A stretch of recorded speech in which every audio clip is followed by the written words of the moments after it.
mbokk xaritam di jaami seetante sa foo saa su nekk Bataaxal TV Bataaxal FM 3w.bataaxal.net ñoo ngi leen di jaajëfal bu baax a baax ci topp bi ngeen ñuy topp tey teewlu saa su nekk suñu ay xibaar lu ñeel tey actualité ba tey dañuy delluwaat rek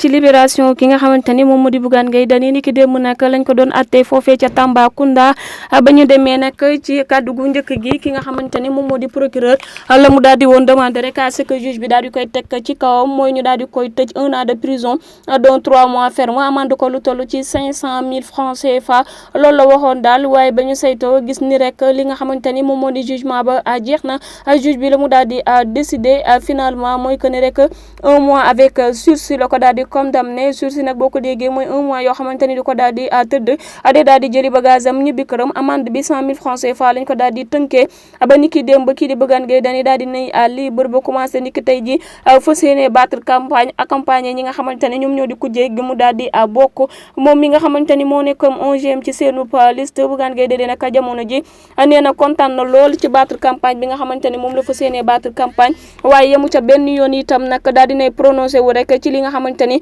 moom moo di ab arrestation kaddu yi nga xamante ni daal dina ko cay yëkkati rek moom Bougane Gueye Dany mooy que ni dañ ko condamné woon injustement daal di koy tëj li nga xamante ni moom moo di liberté privé ko de liberté en tant que candidat bu war a daal di battre campagne yemu ca benn yoon ma ngay daal di expliquer que ni contrairement ak ni ko nit ñi yaakaaree ak ni ko nit ñi di waxee sur les réseaux sociaux ak ñenn ci journaux yi naan moom Bougane Gueye Dany rek moom moo daal di jàpp lu boppam nee na nag réaction bi nga xamante ni amoon na ko c'était normal ndax nee na dañ koo interdire loo xamante ni daal ab droit am la te nee na droit nag ku la ko daal di interdire rek la mu la daal di xañ dafa daal di bari lam ca daal di yëgle Bougane Gueye Dany mooy que ni rek dafa amoon obligation daal di continuer fi nga xamante ni nag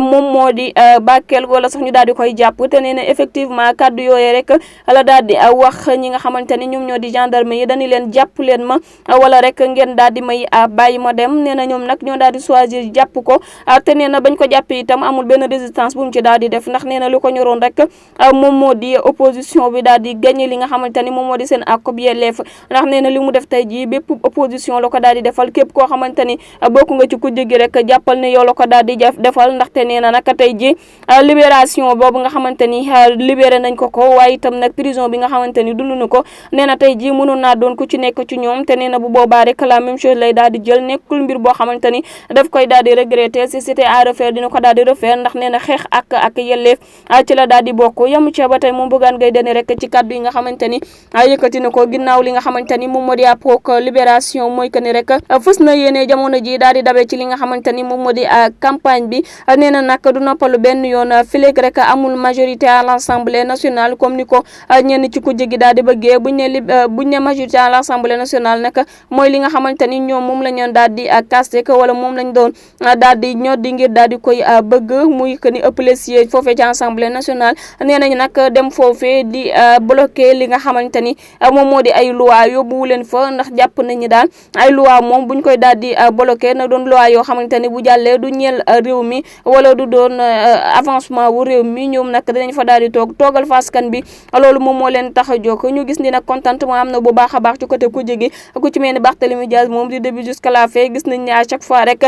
mi ngi dem foofee ca fi nga xamante ni moom moo di Tamba lu ko dale arrestation wu Bougane Gueye Dany ba ci li nga xamante ni moom moo di jugement am ni ki démb dem na fa waaye tamit daal dina fay tenir ab discours boo xamante ni ñëpp daal dinañ koy dégg nee na nag mënul concevoir rek ñu daal di jàpp Bougane Gueye Dany ci bile kaso ndax gis na ni rek am na ñoo xamante ni ñoo ngi def lu ko gën a garaaw te teewul ni jusqu'à présent dañoo daal di continuer di am li nga xamante ni moom moo di seenu